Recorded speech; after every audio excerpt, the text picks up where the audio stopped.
Hello and welcome to English Through Experience. I'm ETETutor and this is a video for GCSE English Language students who are writing transactional pieces for section B, and it's really focused on those students who are aiming for a top grade.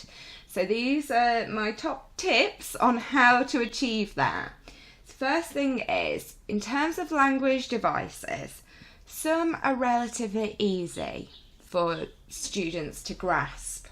So they appear in loads of students' work. So say something like a rhetorical question in an article.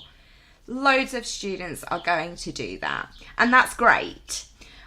But if you want to achieve a top grade, you've got to really show that you can use some of the more tricky devices, tricky techniques. So whenever I see a student has a good grasp of irony, or they're able to use sarcasm within their writing in an effective way, it does really help them work their way up the mark scheme, hopefully up into that top level.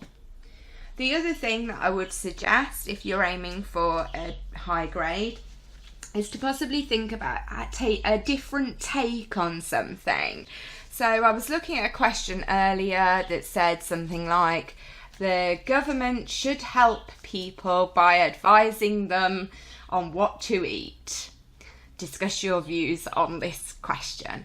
So in that case, a lot of students would tend to go down the route of agreeing with the statement and saying, yes, of course we need information and the government should be helping us.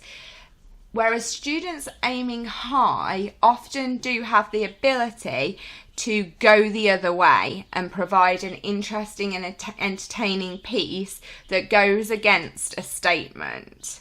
Does that make sense? Well, I hope so.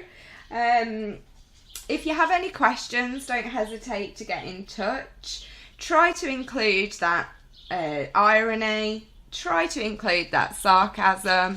I'll just leave you with a little image of a text message that I sent for the first exam in this series, and you can see it's a pretty good example of irony. Alright then, best of luck with it all. Bye for now.